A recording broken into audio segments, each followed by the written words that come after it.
Okay, using the Biggest Loser data set. This is from the TV show The Biggest Loser. And there's a bunch of information about contestant, their age. Let's see, what is that? The initial weight at the start of the show, the weight after the first week, their height, what season it was, who their trainer was, percent of weight lost overall, and then percent of weight lost during week one, who the winner was. I generated a couple of things like the weight lost, and then I gave it if it's what the person ID number, and based off their season, that has some information about what season and what person. I used that to create a table over here. Here is season one. There were 12 contestants. Season two, there were 13 contestants. This one has the percent lost times 100. So it's like person one in season one lost 12.5%. Person three in season one lost almost 20%, and so on and so forth. I created this table so that I could create box plots. That's a percent weight loss. Then we have the total weight loss next to it. And with the total weight loss is what we'll make the box plot for here. This one is an example of the percent weight loss that I already did. And to help me compute these, the box plots, there's the bottom of the whisker is a minimum. The bottom of the box is the 25th percentile. Then you have median, 75th percentile, and the top is the maximum. You have to kind of cheat a little bit in Excel to do these charts. And I'll go through each of those steps over here as I make box plots for the total weight lost in pounds. And the reason why I say cheat is there's actually, if you look at this graph, there's actually another bar down here that's hidden. Well, we'll get to that in a minute. And so I created all of these things. This shows the 25th percentile. You'll see how it tracks right above. So like right here, you have 9 pounds, that's in 25th percentile. But then rather than doing the minimum and maximum, these are relative to each other. And so this is, the minimum are 6 pounds less than the 25th percentile, and so on and so forth. Like right here, the second season, 25th percentile is 16 pounds. The minimum is 11 pounds, which is 5 pounds less than the 25th percentile. And you'll notice how these track also. When you go from the 25th percentile to the median, it goes from 9 to 12.5. And so here it just adds. So the difference between the 25th percentile and median is 3.5 pounds. The difference between the median and 75th percentile is an additional 3.5 pounds. You go up to the maximum, that's an additional 6 pounds, difference between 6 and 22%. So let's create a stacked bar chart. I'll select the 25th percentile for season one, hold down Shift Control right. That gives me all of the seasons. I'll come up here to insert, and we'll find the bar chart that is stacked, 2D column. Okay, this is what we're looking for. And we'll call this Biggest Loser pounds. Down here we have the season. You could do a few things just to spice it up a bit. Like for example, you are chart design, add chart element. You can add some titles. Let's add axis.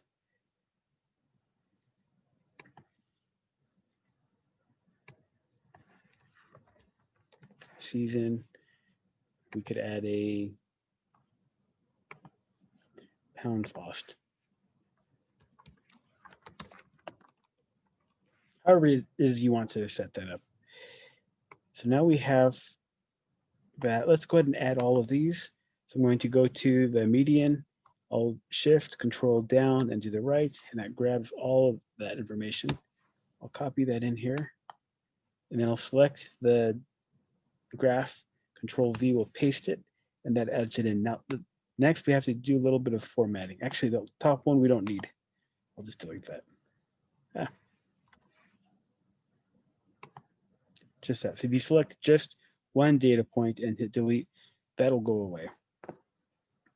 Okay, so this is how we're cheating a little bit.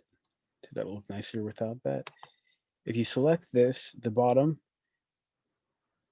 I'll right click that, format data series, and I will fill that with blank. No fill.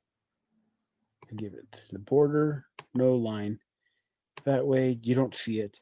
And that point right there, so we're at the 25th percentile is at 9 for season 1, which is right there. That's the bottom point. The median is 12 and a half. Yeah, that looks right. 75th percentile right at 16. Yeah, that looks good too.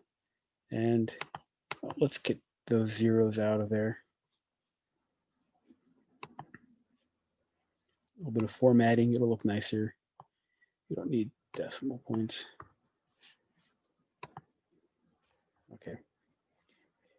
And I'm going to change the font. Garamond looks a little bit better. Let's change these to look like box plots. So I'll select that, go to, we want no fill, and let's give it a solid line, but make it black. And we'll do the same thing. You select this data set, any one of these data points. Make sure you have multiple data points selected. Otherwise, you're only changing that specific data point. We'll do the same thing, no fill, and we'll give it a solid line of a black line, and that's selected. And great, that gives us the box plots, but we want to add some whiskers. So we pull this down here because we're going to be using this information over here. So pull this, grab this.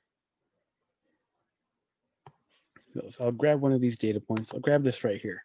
Let's do the minimum. So I'm selecting the bottom of these bar charts, and I believe it's, let's see, chart design, add chart element, and we're going to add what are called error bars. And these have, let's see, standard error. Sure. Well, let's see, more bar options. No, we don't want that. Let's go with standard error. But then we're going to do a whole bunch of editing these. So we want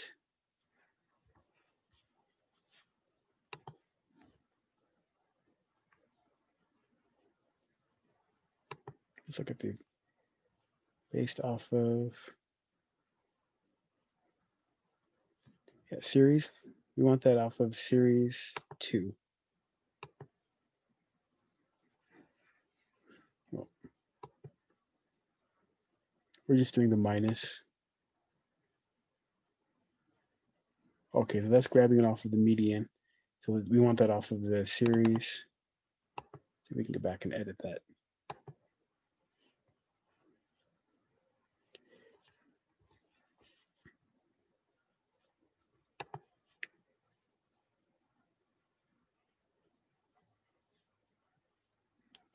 Just grab. We don't want percentage on all of them. We don't want standard error on each one of these. That has none. More error bar options. Okay, we want the minus. There we go. Minus, and we want a cap. Let's give it a custom value of doing minimum. Okay, positive error value, just keep that whatever. It's in there. You can delete that. Negative error value, we want to select this row right here. AJ34 to AZ34. Okay, and that will give us, let's look at the data set up here. Pull this up so we can see it. Okay, so we have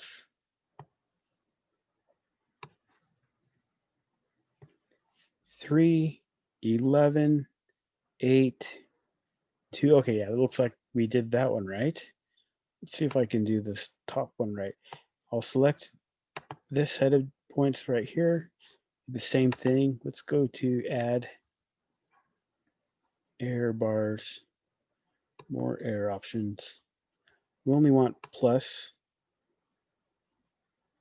and that means they're going up. And so let's do custom view, specify type. the negative error values, we're going to ignore. The positive error values, you want to select this right here that we made. Click OK. And let's check out what these are. I'm going to put this right here, so it tracks better each of these data points. Okay. So we have 22. That looks like 28, 23. Okay, that looks like it's right. And that's how we just created a bunch of whisker plots for this data set. I can move that so it lines up a little bit better. Biggest loser, pounds. And now we have something else that we can start using to better figure out what's going on here.